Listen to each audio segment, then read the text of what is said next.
саламатсыздарбы, урматтуу көрөрмандар. Бүгүн биз ботаникалык бактын Мөмө Жемиш лабораториясынын ичинде турабыз.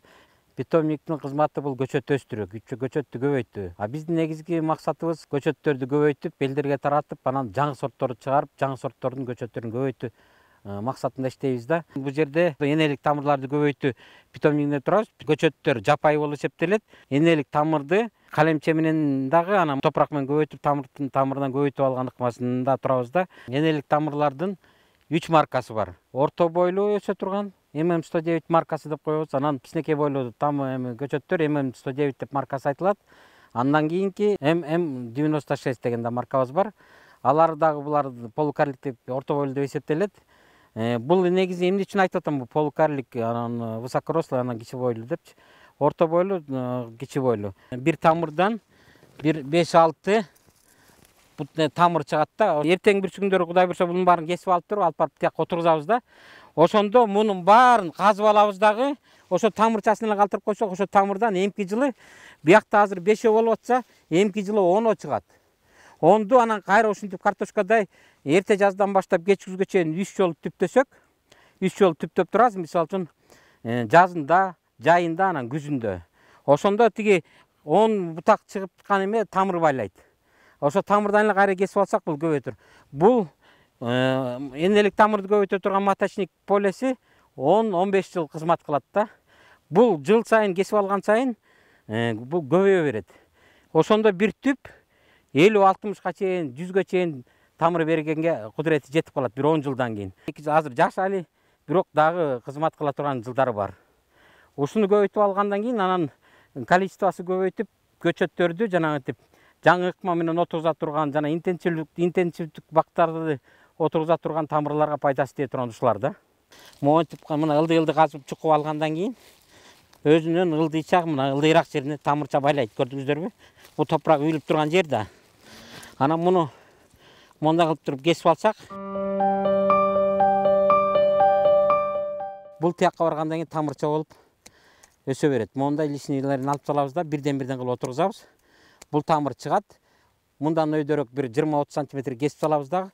Бул подвой деп айтылат да. Ошондо бул көчөттүн астыңкы энелик тамыры. Бул энелик тамыр өзү азыр бул жапай деп эсептелет да. Бул эмнеден пайда болот? Биз дана кандай деп түшүндүрсөм, данектен чыгарып атпайбызбы? Данектен чыгарган нерсенин баары бул жапай болот да. Бул Россиядагы Садоводческий институттан өздөрү табындылар маркасы менен чыккан. Муну мисалы үчүн мынтип жаткырып коюп деле көмсө, бул жерден да чыгат. Бул горизонтальный, жердин үстүнө көбөйтүү ыкмасы да. Мында биз вертикальный эле көмүп атабыз. Эки ыкма менен көбөйтүп алса болот мунучу. Бизге азыр вертикальный ыкмасы ыңгайлуу болуп атат, анткени жумуш талабы кичине азыраак тилейт да.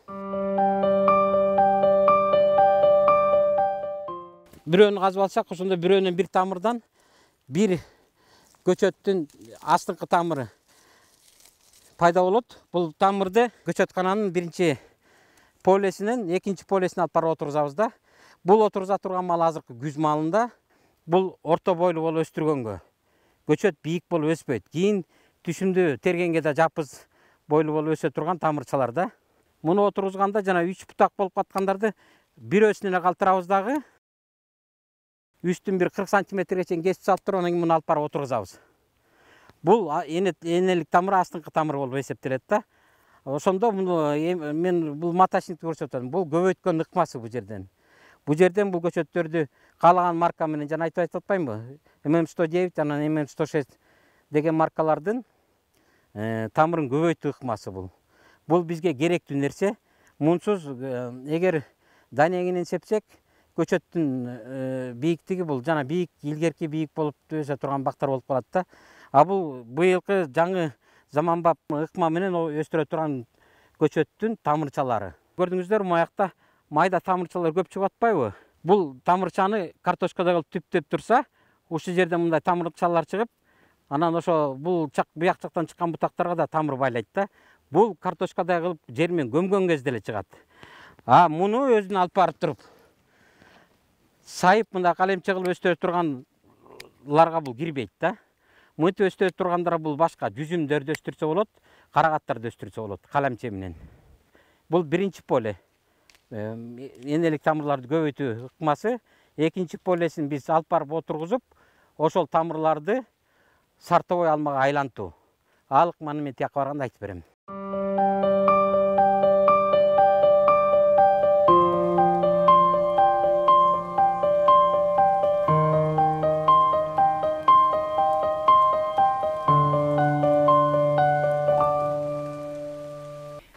Biz азыр экинчи полеге келдик. Экинчи поле бул жерге биз жана биринчи поледен казып келген каламчеме тамырчаларыбыз жана ММ-106 маркасы орто бойлууларды.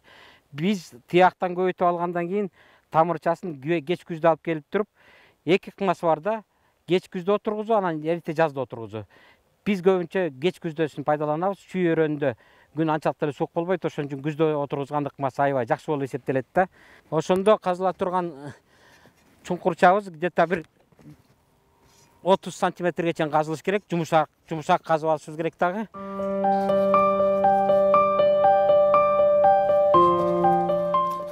Отургузуп атканда бизде казылып аткан ямага азыр колдоно турган нерсебиз кеч күздө отургузуп атканда удобрениядан салып кетишибиз керек. Бул удобрение азыр менде жок. Амафосту ар бир көчөттүн түбүнө бир 50 граммдан салып кетсек, бул амафос өзү 6 айда эзилип, анын жазга чейин жардам бере турган удобрениялардын бири. Же болбосо чирген кык салышыбыз керек да. Бул тамырчаларыбызды бири-биринен 10-15 сантиметр алыстыкта болуш керек.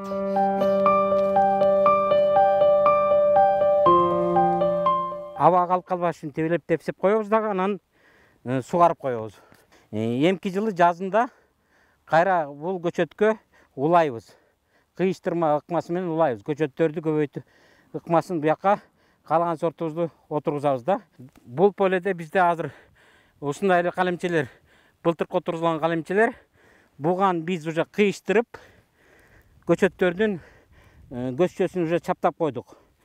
Бул пленканы биз көчөттөрдүн көччөсүн байлап, бул көччө сорт болуп эсептелген сорттордон бул катарыбыз Кандил Синап деген сорт менен кыйыштырылган. Бул Райка красноплодная, Кванкольс деген сорту. Ар бир сорттун атын белгилеп коебуз. Белгилей турганыбыз бул ушундай этикеткалар болот. Этикеткалардан тышкары биз журналга да киргизебиз. Мисалы үчүн Кандил Синап бул 7-чи ряд, Кванкольс 8-чи ряд деп. Илимий жумуштарды көп көңүл бурабыз. Анткени биздин эң негизги кызматыбыз көчөттөрдү чыгаруу, сортторду чыгаруу. Көчөттү көбөйтүү ыкмалары бул эки ыкмасы бар. Окулировка дегенибиз биз могу күзүндө кыла турган ыкмабызда, көзчө менен кыйыштыра турган ыкмабыз деп коебуз. Экинчиси эрте жазда бүчүр электе прививка дейт да аны. Прививка ыкмасы ал башка ыкма менен жасалат. Мен сизге азыр көзчө менен окулировка ыкмасын көрсөтүп берем, кандай кыйыштырыш керек экен. Энелик тамырдан, мисалы үчүн байлап аткан көчөттөн 1 жылдык бутагын кесип алышыбыз керек, көзчөсүн даярдап алышыбыз керек. Ошону мен силерге көрсөтөйүн. Могу бактан азыр Боровинка деген сорт алмабыз. Бул могу жерге өстүрүп атканыбыз, бул эмне себептен өстүрүп атабыз? Мындан биз калемче алыш үчүн, бутактарды кесип алыш үчүн ушул көчөттөрдү өстүрөбүз да. Бул алма мөмө байлап аткан алмалардын бири. Көчөттүн башындагы 1 жылдык кесип алган бутактарды мөмө байлай турган бактардан эле кесебиз да. Эгер мөмө байлабай турган бактардан кесип кыйыштырсак, биздин көчөтүбүз көпкө кечигип калат. Ошон үчүн биз мына 1 жылдык бутактар, 1 жылдык бутак деген эмне? 1 жылда өскөн муун. Мисалы үчүн мына могу жерде, могу жерден баштап кеч күзгө чейин өскөн бутактын узундугу могу жерде да. Могу 1 жылдык бутак деп эсептелет. Кыйыштырган маалда бизге только 1 жылдык бутактар эле жарайт. 2 жылдык бутактар жарабайт. Мисалы үчүн 2 жылдык бутак деп мындай ылдыйраак кесип алсак, 2 жылдык бутактар уже бүчүр байлап, алма байлай турган жерлерде. Булар өспөй калат. Ошон үчүн пайдалана турган нерсебиз 1 жылдык бутакчасынан эле пайдаланабыз. 1 жылдык бутакча могу үстү да. Муну иштердин астында чогултуп алып алып туруп, анан жалбырактарын кесип алганыбыз, бул биздин кыйыштырганыбызга ыңгайлуу болсун деп кесебиз дагы.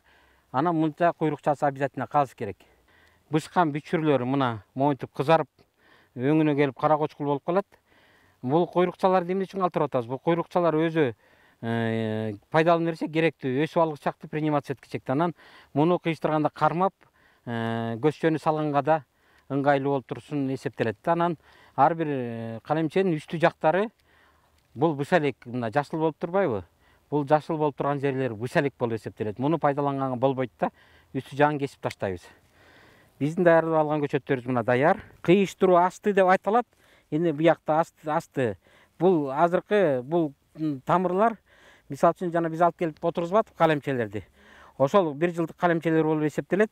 Болгон азыр биз көзчө менен кыйып келген, биз Боровинка деген сорттон кыйып келбедикпи? Ошо Боровинка деген сорт кыйыштырабыз да. Ошол катарга полностью аягына чейин Боровинка деген сорт болуш керек да. Ошондо кыйыштыра турганда энелик астын тазалап алабыз. 20 сантиметрге чейин, 10 сантиметрге чейин тазалап алып, бизге кыйыштырганга эмне керек? Секатор керек, анан бычак керек. Бычак бул атайын окулировочный бычак деп эсептелет. Бул негизги инструменттер болуп айтылат да, бул багбанчылыкта. Анан бул бычактын бул куйрукчасы бар. Бул куйрукчасы менен кабыктарды арчыганга да, бул ыкманы, бул куйруктарды арчыган бул прививка, жазында кала турган ыкма менен жасайбыз. Азыр биз башка ыкманы жасап атабыз. Биз көзчөнү чаптайбыз. Бизге мындай пленка керек. Даярдап алышыбыз керек. Бул обычный эле ПВХ пленкасы. 1 сантиметр ширинасы болуш керек да, анан кийин узундугу 20-25 сантиметр кылып даярдап алабыз муну кесип. Түштүктү көздөй биз азыр кесе турган приклад ыкмасы менен жасайбыз. Кабыкчасын бычак менен аккуратно чөнтөкчө кылып кесип алабыз дагы. Мынакей. Мондай кылганда мондай чөнтөкчөсү пайда болду, көрдүңүздөрбү? Бул чөнтөкчөсү турат. Анан биз кыйып келген бүчүрүбүздү акырын бул көзчөсүн мынакей кесип алабыз. Ичинде 2 точка турат. Бул камбий.